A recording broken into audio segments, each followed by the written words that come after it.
Hi guys! Ito po yung channel ko.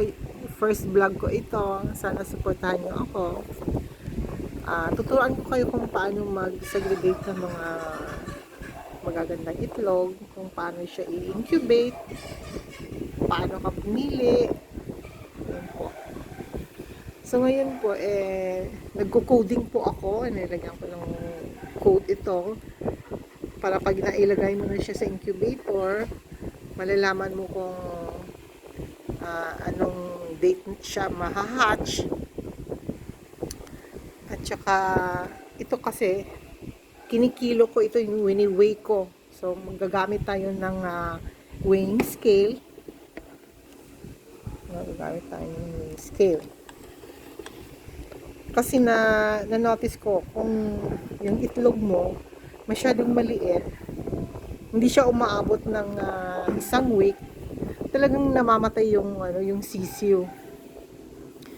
Pero kung yung itlog mo malaki na, mabigat siya, ang kinalabasan ng mga sisiw malalaki din. So on natin tong digital na weighing scale ko. Ito, 0 na siya.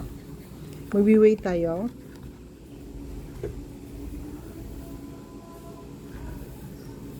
So, 48.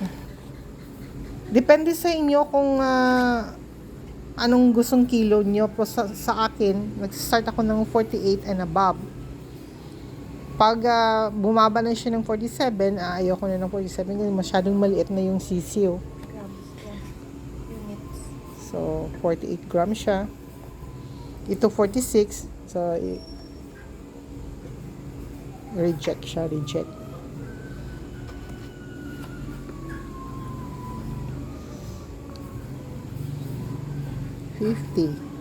Ayan lang po.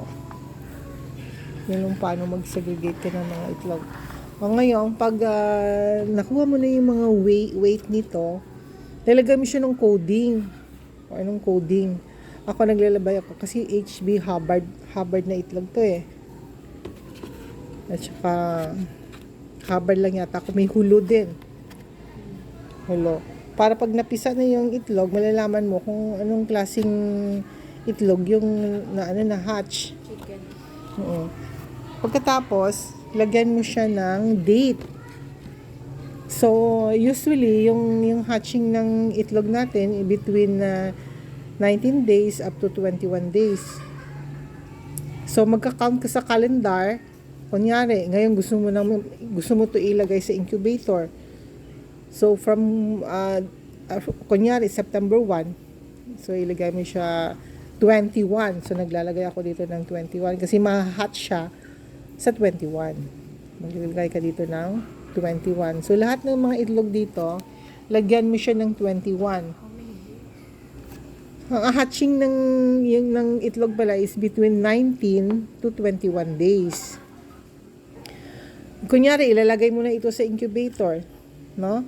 Pagkatapos, maglalagay ka na naman ulit ng another batch ng itlog. So, mas mainam talaga na lalagyan mo siya ng coding dito kung anong date para kahit maghalo-halo man yung mga itlog, alam mo kung kailan siya mag-hatch.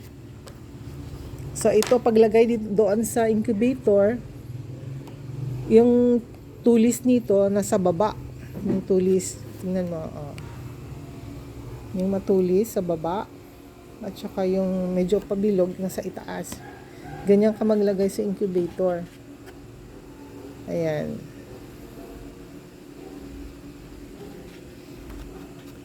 At sa pagpili naman ng mga shape ng mga itlog, may mga itlog kasi na masyadong mahaba, katulad nito. Tingnan mo, na masyadong siyang mahaba, hindi siya ma-hatch. Ayun ko lang kung bakit. Siguro sa shape nito, kasi may mga itlog kasi na defective din. Kung yung itlog mo naman masyadong circular yung shape niya, hindi rin siya ma-hatch.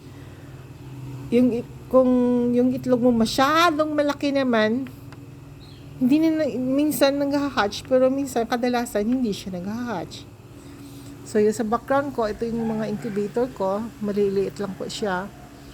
Yung kada tray nito is 56 eggs lang po ang makapasok. So ito yung pinakamali ko sa gitna.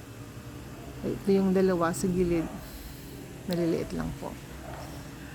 Small time, ano lang po ito yung sa amin. Small time hatching lang po yung sa amin.